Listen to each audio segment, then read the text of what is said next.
So you're represented by the Communications Workers of America. Can you tell us in a few sentences what the union is about and how is it related to research of universities? Well, unions are generally created to bring people together because they have a common cause. Our cause was to say collectively in one voice that we really need more money because we're not able to make it here on Long Island anymore.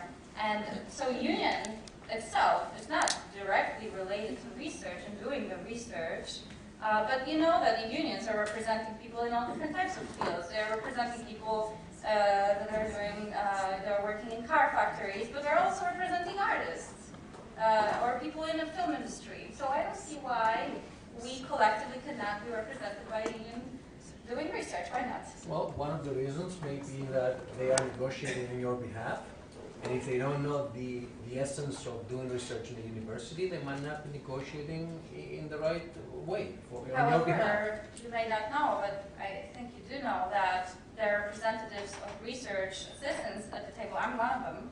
And by the way, if you are trying to make the case that the research, that the negotiations are going between people who don't know anything about research, then ask Nancy Nadal, who was the assistant of the director for Research Foundation. Does she know about research? Why is she at this negotiations table? So we all try to understand, and in fact, our colleagues from the local 11.4 we've been talking extensively to them, and they want to understand and they want to help us out, and we think we can make it work together. And we would like everybody else to work together on this issue. Could you please explain who has the salary of $15,000 per year? What kind of job is that?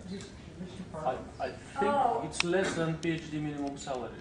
Okay, well, I don't know what department you are representing, but this is the number we got from the website of Stony Brook. It is proposed minimum salary. I think it's just a generic number. We wanted to find something that would be, you know... Is anyone actually getting this salary? Just to clarify, it defines only teaching assistant and graduate assistant. There is no minimum specified for research assistant. Actually, it is 5,000. As we found out. Right, the Research Foundation. The Research Foundation actually has their own minimum, which is under this, but generally the practice has been for the RAs to maintain some level of parity with the graduate students. It's actually true, the technical minimum from the Research Foundation for RAs, the Research Foundation is our employer, is actually lower than that. But the Research Foundation does not set stipend salaries. The PIs and departments and graduate programs do. Currently, yes. But we want to change. We are now union and looking to improve our collective model. The point is to realize that what we're making right now is just simply not enough.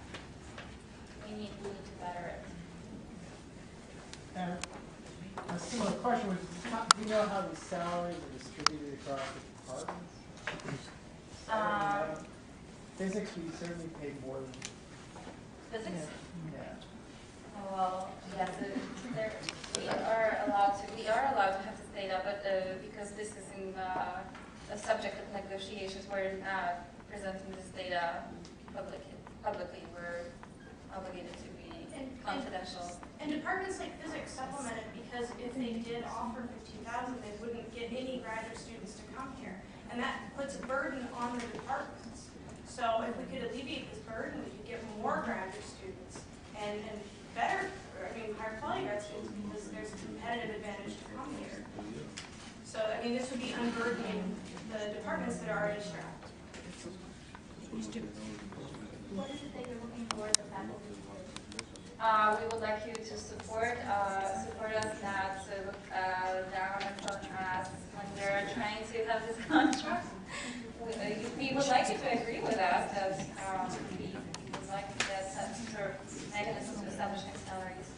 Michael, a point of clarification is that New York State law forbids any state employee from taking a position other than neutrality in any labor negotiation. So any state employee, including almost all the faculty, would be in violation in New York, or we would express an opinion policy. We just don't want to hear any voices from faculty. We don't need this union. Research is not the place for the union. I have personally had Yeah, we certainly don't Right, want so- faculty, joining in and Yeah. negotiating for us. That's certainly not what we're asking for. But we strongly believe that we're part of the larger community here, and we think it's important that for us to do things, and I'm not talking about some technical negotiations. We don't want to invite you to do anything illegal, but we are part of the larger community, and we don't think that the right approach is to just act without notifying the larger community and without explaining our position to the larger community. Right, we just want you to understand what is our cause and basically try to convince you that what we're fighting for is not something outrageous.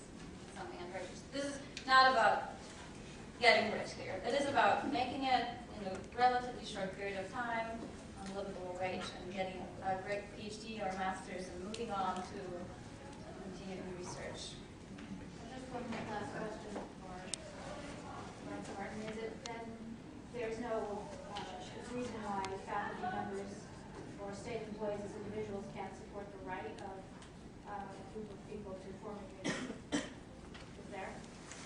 That's not the same as injecting myself into. I don't know the answer to that. I don't know the answer. Thank you so much. I don't want to, I would love to talk about it. I love talking about it, but I don't want to say, right, exactly. Thank you. Thank you very much.